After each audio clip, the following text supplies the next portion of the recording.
একরকম ভাব আসতো। এবং শুধু রামকৃষ্ণ দেবেন না, এই যাদের যাদের নাম করলাম একটু আগে, তাদের এরকম সব আসতো।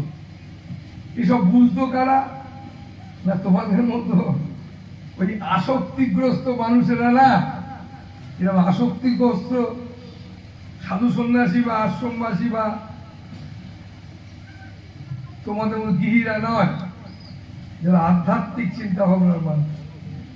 তাই দেখবে, আমি প্রত্যেক শুক্রবার যখন আমি থাকি নাদরা আশ্রমে শুক্রবার সন্ধ্যায় আমি যদি থাকি, একটা আত্মচর্চা করি। তাতে অংশগ্রহণ করে কারা? আমার বলা আছে, যারা আমার সাথে কথা বলতে চায়, যারা আমাকে কিছু বলতে এসেছে বা কিছু জানতে চায় ইত্যাদি ইত্যাদি, তাদেরকে একদম অ্যালাউ করবে না। যারা শুধু আধ্যাত্মিক চিন্তা ভাবনা করার জন্য আসবে, তাদেরকেই অ্যালাউ করবে। সেটা আগামী দিনে আরো সেটা কড়াকড়ি আকার নিচ্ছে। মানে কড়াকড়ি আকারে মানে ইন্টারভিউ নিয়ে সেখানে যেতে হবে, সেই আসরে পৌঁছতে হবে। কেন এসব কেন করা হচ্ছে? এই কারণে করা হচ্ছে যে তোমরা এই যে আমার কাছে এসেছো, আমি যেখানে যাই, মেদিনীপুর যাচ্ছি, যেখানেই যাচ্ছি, দেখতে পাচ্ছি চরম থেকে চরম স্বার্থপর মানুষ। এতে তুমি আমার সঙ্গে স্বার্থপরতা কি করতে? তোমরা আপোষে যে কত স্বার্থপর, কত নিন্দুক, কত ছোট মন তোমার, এটা তোমার থেকে আর কে ভালো জানে, বুঝেছ? তো সেই কারণে তোমরা এমনি লাজে গোবরে অবস্থা, তোমাদের এত চাহিদা, তোমাদের এত রকমের শখ, তার কোনো শেষ নাই। তারপরে তুমি ভগবান গুরুদেবকে ডাকি, তার আগে তো নয়। এইরকম লাজে গোবরে তোমার অবস্থা, তার মধ্যেও তোমরা এই যে এসে মাঝে মাঝে আসছো, ব্রত পালন করতে আসছো, এই যে যজ্ঞ করতে, এই যে মাঝে মাঝে আসছো, আমি এসেছি আসছো, তার মধ্যেও যে তুমি করছো, দিচ্ছ, এটা তোমার তো লাভ নিশ্চিত। এর থেকে আমার লাভ বেশি কেন? না, এই কারণে যে আমি যাই হোক, এতগুলো মানুষকে, এরা ভীষণ আসক্ত মানুষ, একবার বদ্ধ জীব, নিজের ছাড়া কিচ্ছু বোঝে না। তো সেই জীবগুলোকে একটুখানি যে পরমাত্মার দিকে একটুখানি তাদেরকে আনতে পারা গেছে, 10 পয়সা তুমি এসেছো, তোমার 10 পয়সা মনে হয়, 90 পয়সা তোমার অনেক চাহিদা গুরুদেবের কাছে। তোমার এতখানি চাহিদা গুরুদেবের কাছে এসব কেমন? তা তোমাকে আমি কি করে একজন, এই যারা আশ্রমবাসীকে সব অবলা দাঁড়িয়ে আছে, এদেরও তোমার মতো চাহিদা, কিন্তু তোমার মতো এত না। এই যে বাবা সনাতন বাবা দাঁড়িয়ে আছে, তোমার মতো এত চাহিদা না, এর মধ্যেও আছে কিন্তু পার্থক্য আছে। তাই এরা এখানে থাকে, তাই এরা থাকতে পেরেছে, থাকছে। তাই তোমাদের আমি বলছি কি, এসব বলছি কেন? এই কারণে বলছি, তোমার মাথায় রাখতে হবে, তুমি যা কিছু ভাবছো, যা কিছু করছো, এটাকে ব্যবহারিক জগৎ বলে। এই জগৎটাকে ব্যবহারিক জগৎ বলে। একে সব বাবুর নাম, ওটা ব্যবহারিক জগৎ। তোমার নাম শ্যামলী, এর নাম ব্যবহারিক জগৎ। তোমার একটা ছেলে মেয়ে, চাকরি বাকরি, টাকা পয়সা, এসব ব্যবহারিক জগৎ। এগুলো মানুষকেও নিয়ে যায়, এগুলো এখানেই রেখে দিয়েছে। এই ব্যবহারিক জগতে তুমি যদি খারাপ ব্যবহার করো, খারাপ রেখে যাবে, নিয়ে তো কিছুই যাবে না। যদি ভালো কিছু করো তো ভালো রেখে যাবে। তাই এটাকে ব্যবহারিক জগৎ বলে। আর এই জগৎটার মধ্যে তুমি দুহাত দিয়ে তুমি এই জগৎটাকে আঁকড়ে ধরে আছো, বুঝলে? তাই তুমি যার বাড়িতেই যাও না কেন, নয় খোঁজ মেজাজে নিন্দে হচ্ছে, নয় কার বউ, কার ছেলে, কার মেয়ে, এইসব নিয়ে। এর বাইরে তোমার কোনো গল্প নেই। আর সময়ও তোমার ছেলে মেয়ে যেই হোক না, কারণ এটার মধ্যেই তুমি ডুবে আছো, এটাতেই মত্ত তুমি। এদিকে তুমি বলছো ভালো থাকবে, কি করে ভালো থাকবে? তুমি আছোই তো এইসব নিয়ে। তুমি এক মুহূর্ত ভালো থাকার জন্য ভাবনা চিন্তা করছো যে ভালো থাকবে, কিন্তু করো না। তো সেই কারণে তুমি এই ব্যবহারিক জগৎটাকে চেপে ধরেছ। এই ব্যবহারিক জগৎটা কিরাম জানো? যার এমন একটা বাড়ি, যে বাড়িটার মাটির সঙ্গে সম্পর্ক নেই। তো মাটির সঙ্গে সম্পর্ক যদি না থাকে কোনো বাড়ি, সে বাড়ি কোনোদিন বাড়ি হয়? শূন্যতে কোনোদিন কিছু হয়? তবে তুমি শূন্যে ভাসছ, তাই তুমি এত দুঃখী কাঁদছ। তোমার কান্না ঘোরাবার কেউ নেই। ছোট ছোট বাচ্চা ছেলে মেয়ে, তুমি ছিলে, আজকে বড় হয়েছো, কাঁদছ। বাচ্চারা তারা কাঁদবে বলে তুমি তার রাস্তা তৈরি করে দেবে। তারা তুমি এত পড়াচ্ছ, সবকিছু করছো বটে, তারা কি করে কাঁদে আরো বেশি, তার লাইনও তুমি করছো। এটা তুমি একবারে উঠে পড়ে লেগেছো যে কি করে আমার ছেলেকে দুধও খাওয়াবো, তার পেছনে পেছনে সারা কাঁটা গাছও তৈরি করবো, প্রতিনিয়ত সে ক্ষতবিক্ষত হতে থাকবে। এটাও তুমি করছো, এই দুটোই তুমি করছো। এই নিয়ে তোমার সংসার, একে ব্যবহারিক জগৎ বলে। কিন্তু আর একটা জগৎ আছে, যে জগৎটাকে বলে মাটি। মাটি মানে তোমার, মাটি মানে কি? খাঁটি। খাঁটি মানে যেটা আমার আসল বেশ, যেটা আমার, যেখানে আমি নির্ভর করে আছি। সে মাটিটা কোনটা? তার নাম হচ্ছে আধ্যাত্মিক জগৎ, আত্মার জগৎ, তাকে বলে অন্তর জগৎ। একটা হচ্ছে ব্যবহারিক জগৎ, আর একটা হচ্ছে আত্মার জগৎ। তাই দেখবে না সন্ধ্যেবেলা আত্মচর্চা হয়। আত্ম মানে কি? নিজে, নিজেকে জানার চর্চা। এই আশ্রমের সব থেকে গুরুত্বপূর্ণ বিষয় হচ্ছে আত্মচর্চা। কিন্তু পারছে না কেন? যেহেতু তুমি আধ্যাত্মিক জগতের মানুষ নও। তোমাকে আমার এই যে মাইক, এই যে বলছি আমি, এরা যদি কেউ এক্ষুনি রেকর্ড করে খুলে দেয়, তোমায় বলতে বলে, যদি আধ্যাত্মিক জগতের মানুষ হও অন্যরকম বলবে, আর তুমি যদি ব্যবহারিক জগতের মানুষ হও, তুমি তোমার মতো করবে, ভাববে। যে যেমন, যার যেমন ভাব তার তেমন দৃষ্টি। সেটা তোমার কথা শুনলে, কথা বললেই বোঝা যায় তোমার গভীরতা কি, তুমি কোথায় বাস করো, তোমার চলাফেরা কোথায়।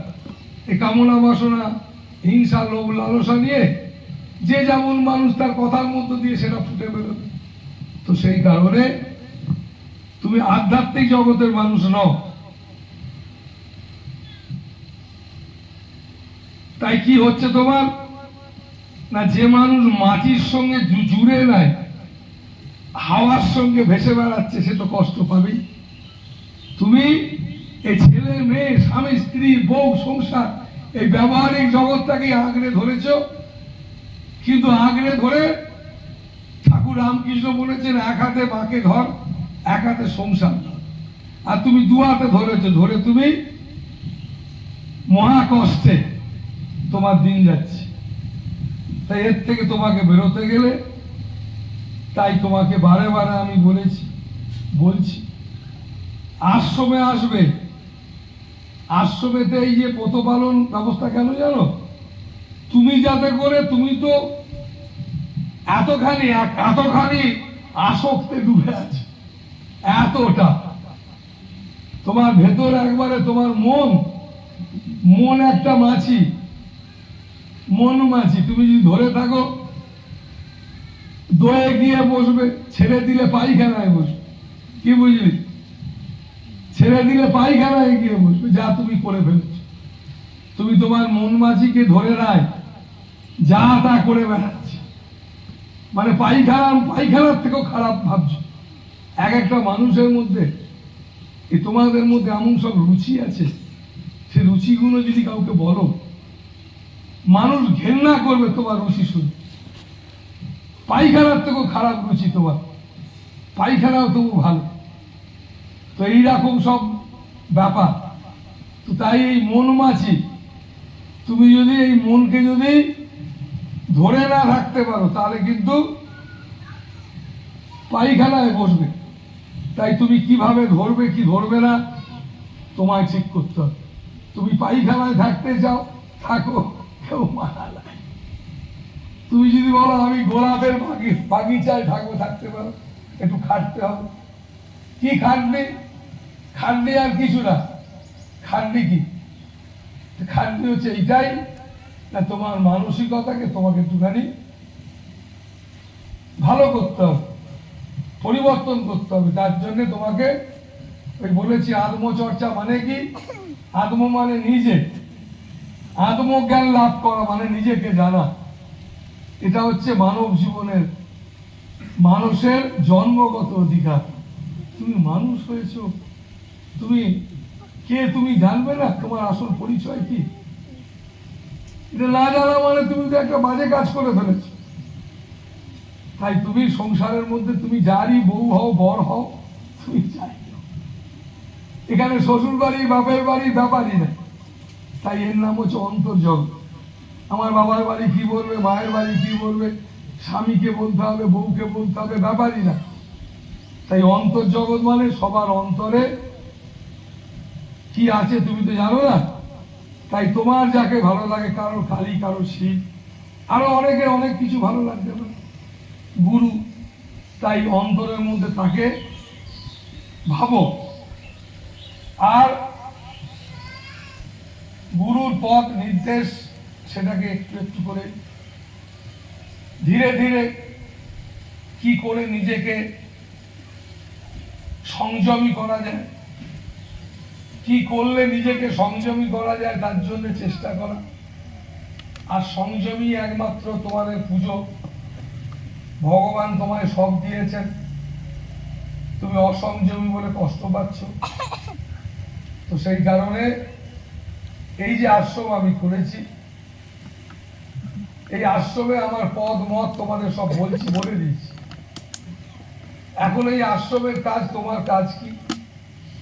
এই আশ্রম বা তোমার কাজ না, এই যে উদ্দেশ্যে আমি আশ্রম করেছি সেখানে যারা থাকবে এবং যারা আসা যাওয়া করবে, এরা সমাজের মধ্যেই আছে। আমি জঙ্গলে যারা থাকে সাধু সন্ন্যাসী, তাদের এই জ্ঞান দিচ্ছি না, তাদের জন্য আলাদা জ্ঞান।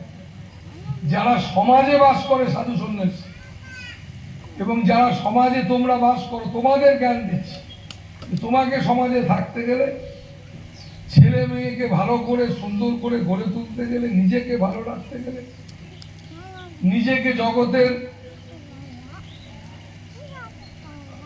সমস্ত কিছু দিয়ে উন্নতি পেতে গেলে, নাম যশ অর্থ এ সমস্ত ভরপুর নিয়ে আমায় থাকতে, নাম চাই, যশ অর্থ এই সমস্ত কিছু যার মধ্যে থাকে তিনি পরিপূর্ণ। যার নাম আছে, যশ আছে, অর্থ আছে, শুধু পরিপূর্ণ মানুষ। এই পরিপূর্ণতায় আসতে গেলে তাই তোমাকে একটু একটু করে সংযমী হতে হবে। তো সেই কারণে তোমাকে সেই পরিপূর্ণতার দিকে এগোতে গেলে তাই তোমায় মাথায় রাখতে হবে যে একটু একটু চেষ্টা করার জন্য। তাই এই আশ্রম তোমাদের জন্য আমি করেছি। তাই এই যজ্ঞ, ব্রত পালন, মাঝে মাঝে আশ্রমে বাস করা। কেন? যাতে এই বদ্ধতা, তোমার যে সংসার, তুমি যে বদ্ধ তার মধ্যে ডুবে আছো মানুষ হয়ে, এটাকে চরম অপরাধ করে ফেলেছ। কেন তুমি বদ্ধ হয়ে থাকবে? তো তার জন্যে আমি তোমাকে বারে বারে যাতে মনে করে দিতে পারি, আশ্রমে এসে যাতে তোমার মনে পড়ে যায়, না আমার ভেতরে সেই আত্মা হচ্ছে আমার আসল। তাই সেটাকে মনে করার জন্য সেই আশ্রম। সেই আশ্রমে আমাকে বারে বারে মনে করে দেবে যে আমার ভেতরে এই গাড়ি বাড়ি এসব আসল না, আসল হচ্ছে আমার সেই ভেতরের সেই পরমাত্মা। এটা বারে বারে মনে করার জন্য আশ্রমে আসবে। তো চলবে কি করে আশ্রম? আশ্রম চলবে কি করে? তুমি যদি বলো মহারাজ আপনার কাছে এই প্রণামী টোনামি আমি জীবনে জানিস, তোরা হয়তো আমি বললাম তুমি কাছে থাকলেই যে জানতে পারবে তা নয়। তোমার মধ্যে আধ্যাত্মিকতা কোথায়? তোমার বেশ কই? তোমার পূর্বপুরুষ কতজন ব্রহ্মজ্ঞ পুরুষের সংস্পর্শে এসেছে? কতজন ব্রহ্মজ্ঞ পুরুষের সংস্পর্শে এসে তারা কিভাবে জীবনযাপন করছে? গুরুদেব তোমাদের বাড়িতে কতবার এসেছে, কতবার গেছে? তো সেইসব জানতে হবে। তো এখন জানতে হবে তো সেই কারণে তুমি তো সেটা পারোনি। তো সেই কারণে তোমাদের বলছি আমি, শোনো, আমার জীবনে আমি কোনোদিন আমার